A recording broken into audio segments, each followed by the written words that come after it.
L'OM, maintenant les gars, Marseille à Montpellier. Bon, on a parlé de ce qui s'est passé dans les tribunes, évacuons-le, mais tout de même, on a retrouvé notre fameux Louis Nicolin, à qui on va rendre hommage. Louis Nicolin, qui n'est plus de ce monde, mais qui est toujours clairvoyant. Avec les cons qu'il y a là, parce qu'il y a des cons, hein, mais ces cons, on va s'en occuper. Voilà. Il avait annoncé ça il y a quelques années. Cela dit, il s'en est occupé, mais il y en a qui sont toujours là. Mais la façon dont il le dit, c'est presque un peu gentil. C'est un peu désuet et je suis même pas sûr que ça corresponde aux types qui sont en tribune aujourd'hui et qui visiblement se foutent complètement de savoir si le club va être sanctionné ou pas. Il y a une scène quand même assez forte et évidente, mais c'est Darzakarian qui a quitté son banc et qui a été autorisé à le faire par les délégués d'ailleurs pour aller pour aller engueuler la tribune. Savanier également, qui a été plus fort et qui a dû être calmé par ses coéquipiers.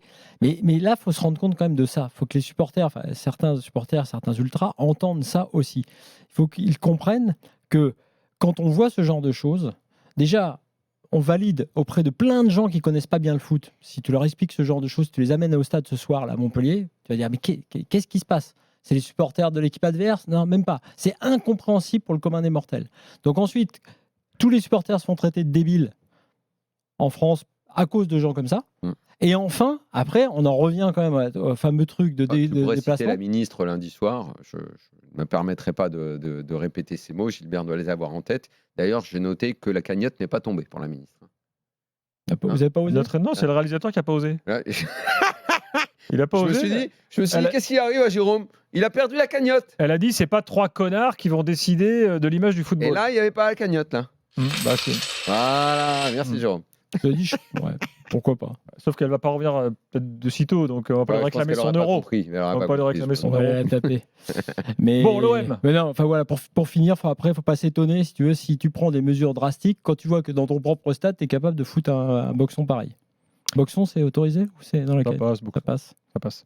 Okay. Qu'avez-vous pensé du match de Marseille ? Écoute, moi j'ai dit tout à l'heure, c'est bon, je répète, des auditeurs ont dû voir le match à 100%, nous on l'a pas fait. Néanmoins, quand on regardait le match, c'est quand même un des matchs qu'on a le plus regardé. Il y a une possession qui est éclatante, un nombre d'occasions. Enfin, Marseille a largement dominé la rencontre. Néanmoins, c'était une domination qui ne me donnait pas l'impression d'être très, très efficace. Il n'y avait rien de réellement dangereux. Ouais, le Comte a fait 2 arrêts vraiment importants. Vraiment. Très beaux arrêts. Voilà, et le Comte confirme. J'ai entendu un truc en disant, juste parenthèse gardien, excellent machin dans le commentaire. Très bon sur sa ligne. C'est un gardien entre guillemets un peu plus à l'ancienne qu'un gardien moderne. Mais voilà. Parenthèse refermée. Voilà. Et au final, le résultat, il n'est pas bon du tout. Parce que tu vois qu'en faisant peu, mais ça, ils ont l'habitude, Montpellier, ils jouent comme ça, ils jouent en contre. Ils essayent de faire beaucoup avec peu. Et ils ont failli, ils ont eu... je trouve qu'ils ont été meilleurs que d'habitude, Montpellier. Au-delà du but, il y a une occasion en début de match qui est assez hallucinante. Il y en a une autre en fin de match.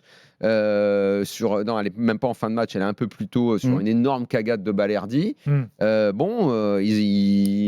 Marseille, en dominant et en ayant plus d'occasions, je te trouve un peu sévère avec Montpellier. Aurait pu se faire braquer. Je trouvais un peu sévère avec Montpellier parce que sévère rapport au nombre d'occasions. Le match, il est dominé par l'OM. Bien sûr, mais c'est logique. Ça, c'est assez logique.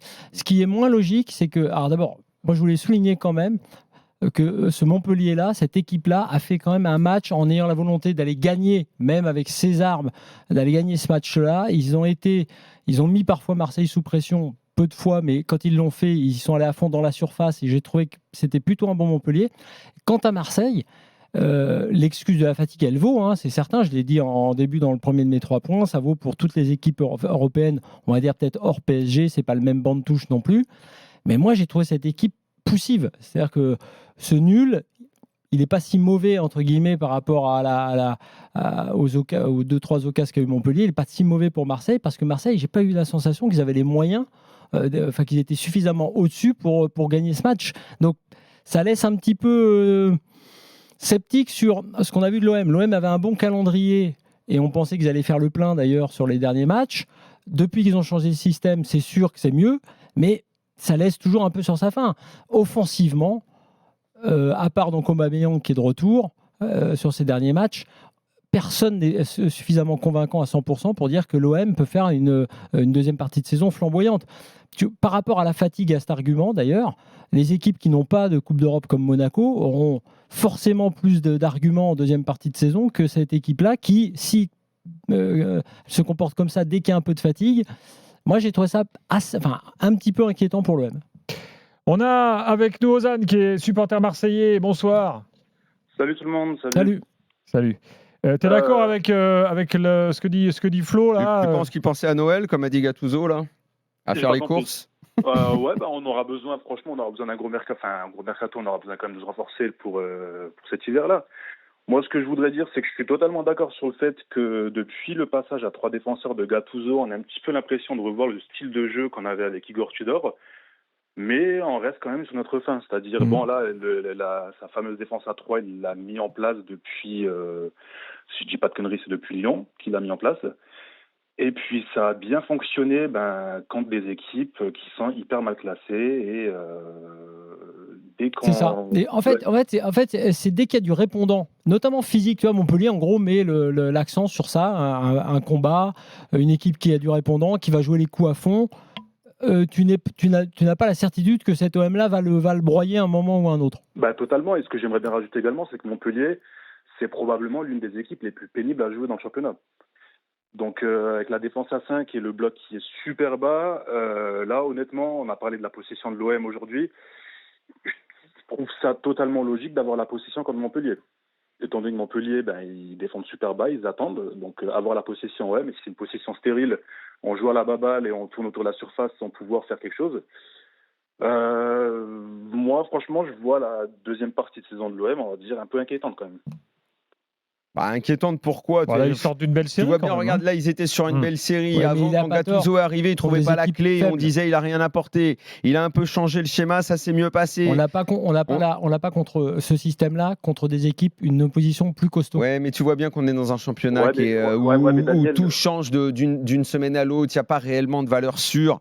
Aujourd'hui, quelles sont les valeurs les plus sûres de notre Ligue 1 en ce moment? Brest, quand il ne joue pas les gros, qui arrive à avoir une forme de régularité. Nice, qui honnêtement, après 2 matchs qui étaient un peu moins bien, réussit avec son rythme, avec son style, à s'imposer au point d'être deuxième et d'être la seule équipe qui traîne derrière le PSG pour l'instant. Peut-être un peu Monaco qui a eu un trou ou deux. Mais... Monaco, avec une information, c'est qu'il ne faut pas qu'il leur manque Golovin ou un mec important. Tu me diras que pour beaucoup d'équipes, c'est la même chose, mais on a eu cette info les concernant.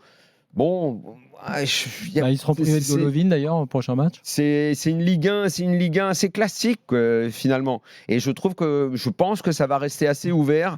Alors que moi aussi, j'ai fait partie de ceux qui voyaient un podium déjà bouclé avec Nice-Monaco.